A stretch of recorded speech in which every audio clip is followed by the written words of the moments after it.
এমনভাবে বিনির্মাণ করা হয়েছে, এগুলোর পেছনে শয়তান কাজ করে। শয়তান সম্পর্কে অনেক আলোচনা আছে, আমরা শয়তানকে দেখি না, কিন্তু সে তার দোষক দিয়ে কাজ করায়।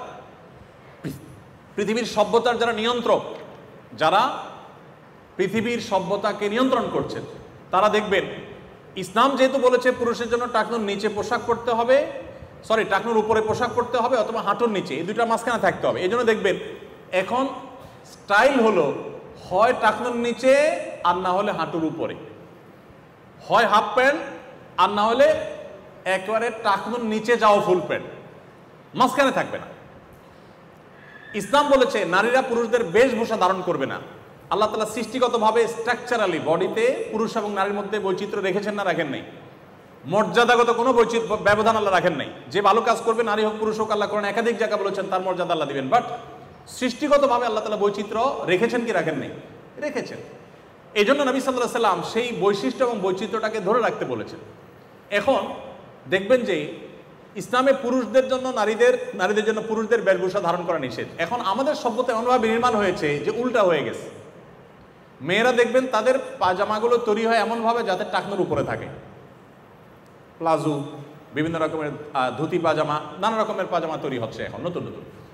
এরপরে দেখেন মেয়েদের নিজেদের সম্ভ্রম রক্ষার জন্য, তাদের প্রাইভেসি রক্ষার জন্য, ব্যক্তিত্বের পরিচায়ক হিসাবে তাদেরকে শালীন পোশাক, পুরুষদেরকেও বটে মহিলাদেরকে তাদের মতো করে শালীন পোশাক করতে বলেছে। তারই অংশ হিসাবে ওড়না পরা, এটা কোরআনের একটা বিশেষ নির্দেশনা। ওড়না পরা কোরআনের ভাষায় সেটাকে জিলবাব বলা হয়েছে, মাথার কাপড় টেনে দেওয়া। এই যে ওড়না পুরুষদের, মেয়েদের এখন 3 পিস দেখবেন যে ওড়না ছাড়া হয়, এখন 2 পিস হয়, 3 পিস খুব কম হয়। এখন ছেলেদের পাঞ্জাবি কিনতে গেলে দেখবেন সাথে একটা ওড়না দেয়। খেয়াল করছেন আপনারা? তাহলে ওড়না ছিল কোথায়, আসলো কোথায়? আপনারা মনে করছেন কাকতালীয়? না, এগুলো বাই ডিজাইন, বাই প্ল্যান, এগুলো করা হচ্ছে, বাট আমরা জানি না। তো এই জন্য আমি বলতে চাই যে ইসলাম যেগুলোকে, আমি এরকম আপনাকে অন্তত বহু এক্সাম্পল দিতে পারবো। আরেকটা দিয়ে আমি শেষ করি। কুকুরের ব্যাপারে নবী করিম সাল্লাল্লাহু আলাইহি ওয়াসাল্লাম বলেছেন যে কুকুর মানুষ উপকারে আসতে পারে, শিকার করতে পারে, পাহারাদারি করতে পারে, সেই কাজে মানুষ ইউজ করতে পারে, কোনো অসুবিধা নেই। বাট মানুষের ঘরের ভিতরে কুকুর রাখবে না। কুকুরের জন্য আলাদা ঘর হতে পারে, পরিচর্যা হতে পারে, মানুষের ঘরে ঢুকাবে না। কেন? এখানে স্পিরিচুয়াল দিক আছে। সব কিছুর বাহ্যিক দেখে আমরা বিবেচনা, বাহির দেখে আমরা বিবেচনা করবো না, ভেতর অন্তর্নিহিত দিক আছে, এটা আমরা জানি না। উনি ওহির মাধ্যমে আল্লাহর কাছ থেকে জানতেন। তো কুকুর যদি মানুষের ভেতরে থাকে, কুকুরের উপরে নানাভাবে শয়তান কুকুরের উপরে ভর করে।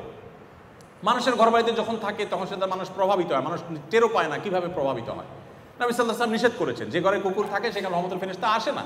এর মানে এই না যে কুকুরের কোনো দোষ আছে, এটা একটা বাস্তবতা। কুকুরকে তার মতো করে ঘর বানান না, আপনার চেয়ে আরো সুন্দর ঘর বানাবেন, ইসলামে নিষেধ নেই, কোথাও নিষেধ নেই যে আপনার বেডরুমের চেয়ে কুকুরের জন্য আরো দামি বেডরুম করেন, নিষেধ এরকম কোথাও লেখা নেই, কোরআনে দিয়েছে, আপনি করে দেন, বাট আপনার বেডরুমে রাখবেন না, এটা হলো নির্দেশ।